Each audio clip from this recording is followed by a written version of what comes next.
Greetings from Whitesville, West Virginia here in Boone County. While here, I see places such as Whitesville, Madison, and Danville.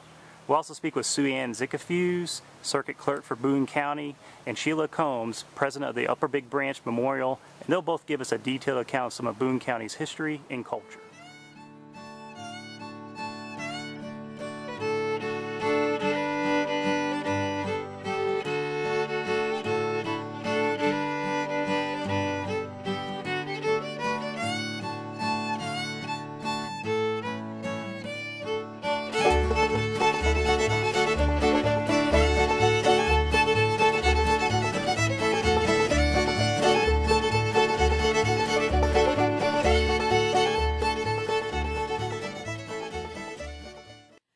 Settlers of Boone County came here from parts of Europe, and they were given land if they would come in and take care of it, and it was supposed to be known as good farming land. And so many people loved the rivers here, the Kanawha. Also, you had your coal rivers, Little Coal River, Pond Fork. Everything was ventured around the rivers. The Indians were here, and you had Chief Logan, you had Chief Cornstalk, and that was the Mingo tribe, and the Cherokees, and various other Indian tribes. We had travelers, and we had trappers that came through, and one of the trappers and frontiersmen was Daniel Boone. So we're talking about Boone County today, so naturally we would name this county after Daniel Boone. And one of the most famous things that happened with Daniel Boone in Boone County, one of the Indians had captured a daughter here, a Boone County frontiersman, and she was probably 12 or 13. And the family thought they would never see him again. And Daniel Boone worked with the Indians along with the settlers, and he was kind of the peacemaker, and he returned the young maiden back to the family. And with that, he became the hero here in Boone County and West Virginia. John Peter Sally, who was the first European to set present day in Boone County and discover coal. He was an explorer, and he explored the county, and he is credited for discovering coal along the Coal River. There were 4 conflicts in 4 different areas of Boone County. The first one, the Battle of Boone County Courthouse, which was burned. And it was located at the mouth of the Pond Fork and the Coal River, and it sits over here what's known as the Haddad Addition. At one time, the old Madison Hospital sat there, but that was the first courthouse, and it was built out of log construction. So the timber was used to build our first courthouse. What happened, there was a skirmish. The Union troops came in. They had heard that the South was getting together a little band of army. So there was a general there in Kanawha County. His name was General Cox. And he thought, we'll have no use for them trying to take over Boone County. Gets his troops together, the Union Army, and they come to the Kanawha River, and they come into Boone County. And they came to the log cabin that was the Boone County Courthouse, and it was burned by the Union troops. General Cox Union troops let the citizens, or the people that were employed there at the courthouse, take the records. And on records we have back to the 1800s writing, and it is a beautiful scribe of records that was of deeds and births and different things that would happen in the court. So we're real proud that we do have those records back to the 1800s. The second engagement occurred in September of 1861 near Patona. 4 Union companies from 1st Kentucky Volunteer Infantry were setting up camp at the mouth of Joe's Creek when they were ambushed by 4 companies of Confederate cavalry. 42 Union soldiers were killed, wounded, or captured. The Confederate Army suffered only minor capture. The third engagement took place on Pond Fork. On a morning, company of mounted Confederate Rangers attacked a detachment of Union, what they called home guards on Pond Fork. The Union's home guards retreated, but the Confederate troops captured 17 of them.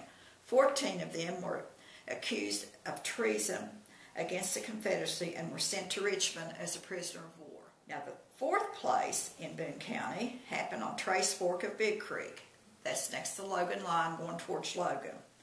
Approximately 5 miles from the Logan County line, and ended in the Kanawha Gap near Chapmansville in Logan County.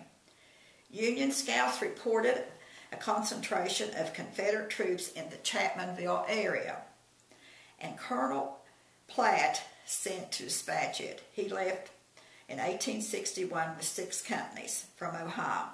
So you can see we've had Ohio, Kentucky, different ones moving into West Virginia. We became so important to them that they did not want the North or the South of each one to claim West Virginia. The Confederate advance guard retreated to within 2 miles of the Kanawha Gap. Then they set up on a hillside and fired upon the Union Army pursuing them. Colonel Platt deported his troops on either side of the hill and eventually forced the Confederate soldiers to retreat from the area.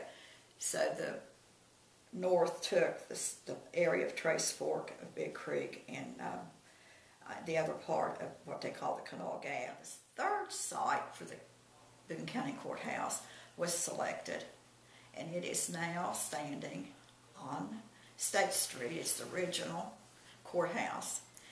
The foundation was laid in 1919. It was used until 1921.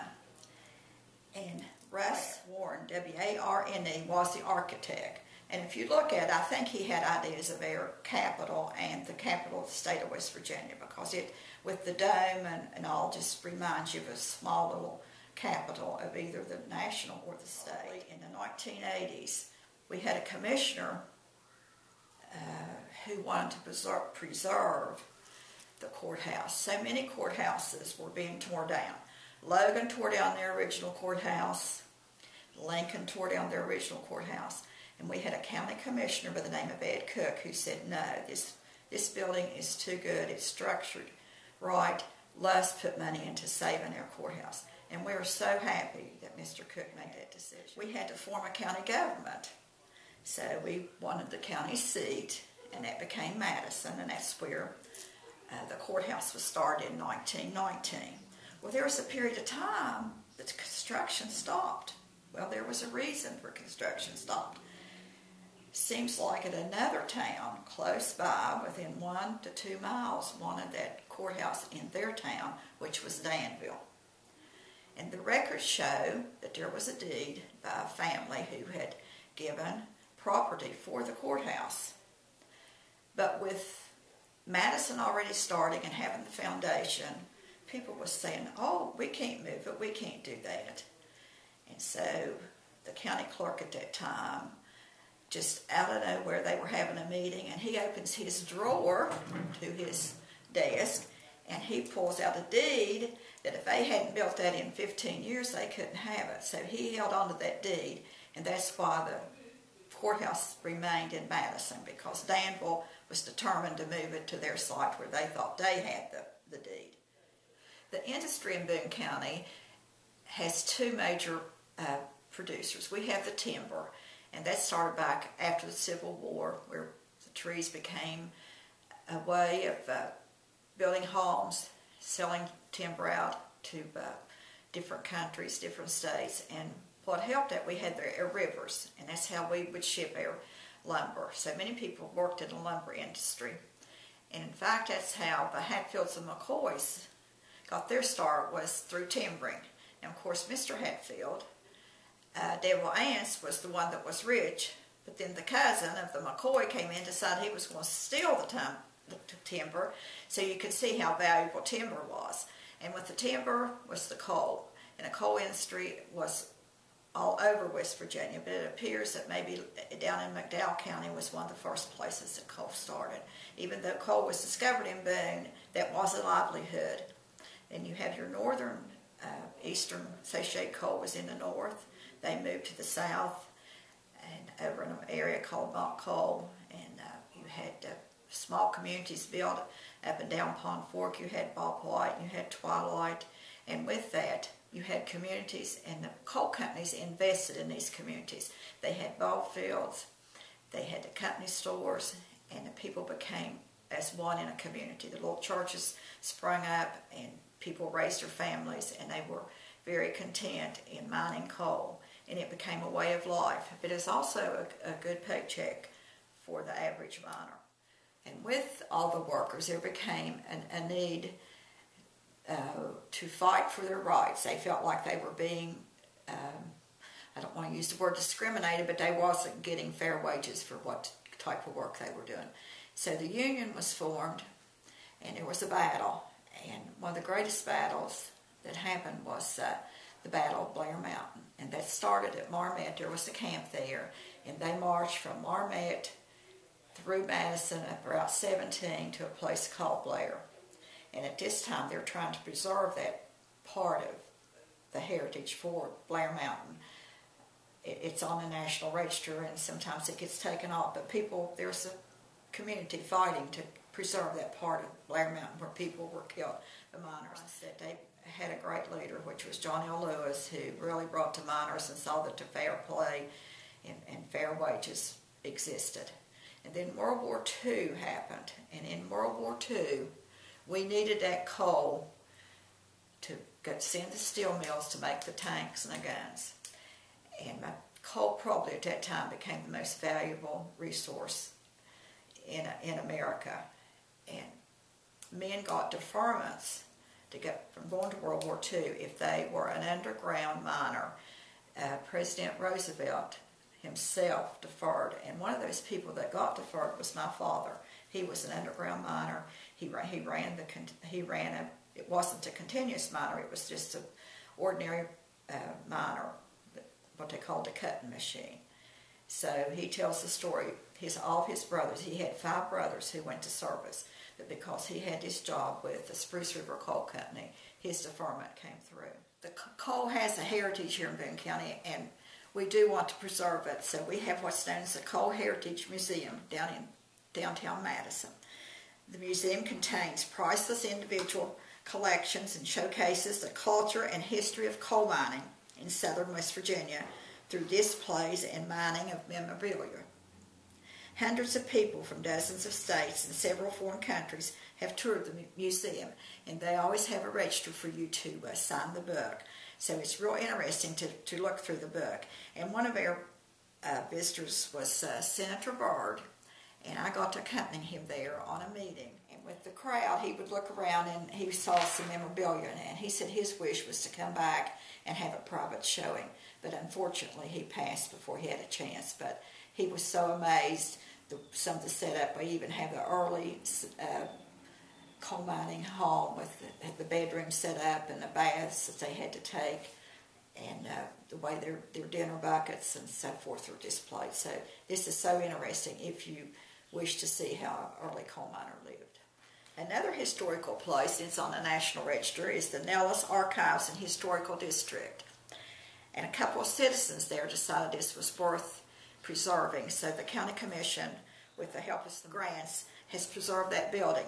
And at one time it was used for a church, and then it was a community church. And it sits right in the heart of Nellis, and that's where Armco Steel had their mines. And so many people were employed there, and every year they have a reunion. They come back, and it's usually close, maybe the last week in June or close to the 4th of July. And people come from far and near that once worked there. They still want to have relatives living. For over 20 years we've had the West Virginia Coal Festival, and it's located downtown Madison with mining equipment of all sorts from different vendors who display the types of mining, underground mining. And this is the only place that I know that you can see this unless you go to a coal convention that they have in your larger cities, whether it's Pittsburgh or Charlotte. It happens in the 3rd week of June of every year. And we have people who come from far and near. We have the carnival setting for the kids. And it appears that the miners love to bring their children to show them what type of machinery they work on. We may have all these activities at the Coal Festival, but the heart of this is really to honor the coal miner. He is so valuable to our economy. He's an asset. He gets up every day. He goes to work. They're the best in the world at what they do, and they've earned our respect and admiration. Let us never forget the people who died to bring us our safety, who died to bring us our comfort, who died to bring us our security.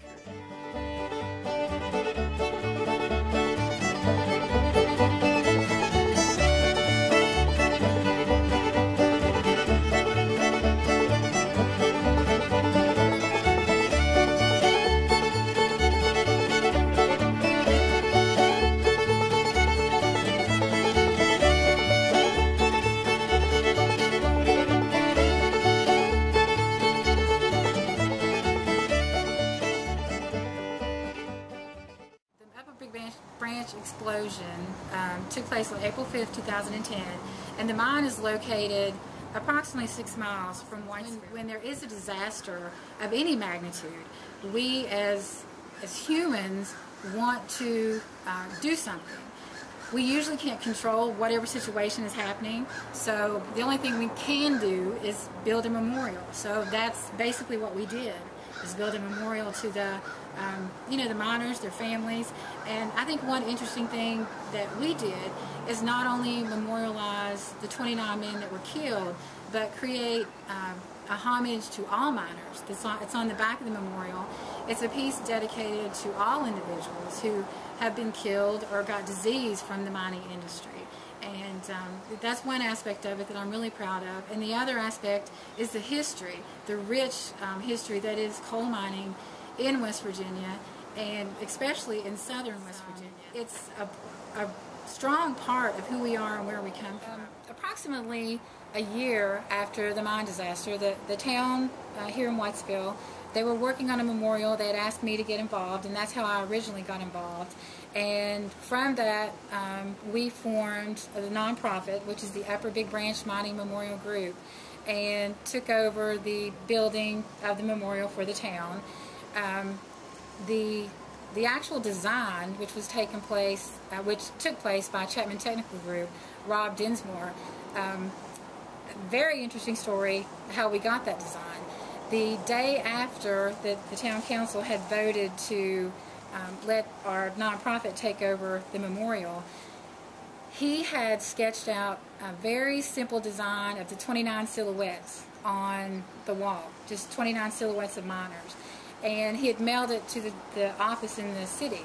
And the lady that ran the office, she called me and she said, there's a sketch up here, and she said, since you're doing this, we think you should have the sketch. So Pam, my treasurer, she works at the local bank, and I didn't have time that day to drive up to the city building to get it. I asked her to get it for me, thinking that it was a sketch of something that we really didn't want, because we had seen a lot of mine memorials, and some of them are really nice, and we knew we wanted something different. We didn't want it to be anything reminiscent of a gravestone or a cemetery stone, because it's definitely not a cemetery, it's a place of honor. So she picked up the sketch, and later on that afternoon I went to her office and I walked in. I said, did you get the sketch? And she said, yeah, you need to sit down. And I said, is it that bad or is it that good? And she said, it's just look at it. And we rolled it out on the table, and it took my breath away. And so when I called, the only name on it was Chapman Technical Group, and I called the main office in St. Albans, and I asked the receptionist, I told the receptionist who I was and what I was working on, and that I'd seen this sketch, and I needed to speak to the architect. And she said, well, I have no idea who sent you that. Let me put our vice president on the phone. His name is Joe Bird. So Mr. Bird got on the phone, and I explained to him again what I was looking at and who I was. And he said, I'm pretty sure that's Rob Dinsmore that sent you that. Let me talk to him. So within a few minutes, Mr. Bird was back on the phone, and he said that, Rob sent you that. And I said, well, let me tell you what I want, what I'm doing. We are going to build this memorial in Whitesville. And I said, I really love his vision for this memorial. And before we go any further, let me tell you that I have no money. I've only been organized for 2 days. I have nothing, but I want that architect. I need Rob. I need to speak to him. And he said, let me call you back. So within 5 minutes, Rob calls me back, and he was almost giddy. He said, are you kidding me? And I said, no, I need to meet with you. That's the vision. You're sharing our vision. I've never met you, but you're sharing our vision. And he said, I'll be up in the morning. So that was February. That night, it had snowed, it was slushy, it was nasty the next morning. And I thought, oh, he's not going to come all the way from St. Albans, but I'll go on up to the site anyway. And when I got up to the site, he had already come, measured everything, walked the property. There were footprints in the snow everywhere. And we just started walking the piece of property and talking about, you know, what Pam and Mike and I had talked about. And, you know, he was writing down ideas, and, you know, oddly enough, like I said, the snow was on the ground and the snowplow had come through, and they had thrown slush and yuck like 3 feet back into the piece of land. And I was standing there and I said, oh, look, I said, this will never do. I said, I want to need a planter wall right here by the sidewalk. And he said, what? And I said, look, no slush can enter the memorial. I said, I need a planter wall, you know, the whole length of the memorial, so we can't get snow and slush in there. And I said, let's do a privacy fence on the back, so the back of it feels like its own little area. And he's like, oh yeah, and he came up with some really good ideas. The top of the shape of the stone replicates the West Virginia mountains, and then if you visit and you notice the stone on the ground, there's it's cement, but then there's actually bluestone laid in that comes out and it peaks on the front of the memorial. That replicates the shadow of a mountain. So he came up with some really cool ideas, and like, you know, I was telling you earlier, the money came in and the help came in so fast and so quickly. We were able to expand and include markers for other mine disasters that happened in West Virginia, and we were actually able to commission the bronze piece that's dedicated to the first responders, which is, I think, a very cool piece of art. I'm very proud of that piece that we got to include, and that whole process was just absolutely amazing. We organized in 2011. We broke ground in January of 2012, and we had the dedication in July of 2012. So from breaking ground to the finished product was January to July. Prey Construction were the lead contractors for the construction, and we had a superintendent on site, and we had the use of their project manager. The use of the project manager was free, but we did pay the superintendent because we utilized him for quite a long time. When we had to start digging the foundation for the massive piece of granite, we had the studies done. We knew how big it had to be, and it had to be 10 foot wide and 20 foot deep. The next step was to find a backhoe that big to come in and move that much dirt. One phone call to the local coal mine. We had the free use of a backhoe and an operator for however long we needed that. That was indicative of every step that we took. It was a phone call here, or, you know, an email, and whatever we needed would just show up, and we were like, okay, well, you know, everything just fell into place. But from, you know, the whole process being done that quickly for a project that big was almost unheard of that we got it done that fast, or the workers got it done that fast. But it was, you know, it was a part of everybody wanting to see it done is why it happened so quickly. But you know, step by step, every piece of it, everybody that was in charge of every piece of it got it here early or finished before schedule, gave it to us at cost or cheaper. That's why we expanded the budget like we did, is everybody did their part in such a timely manner. It was amazing. When we organized, we discussed in depth that the purpose of the project was first and foremost to memorialize the 29 miners that died.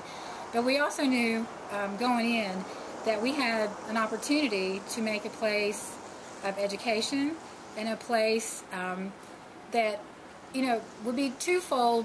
To say economic development, yes, but economic development based on recognizing our history, which is coal.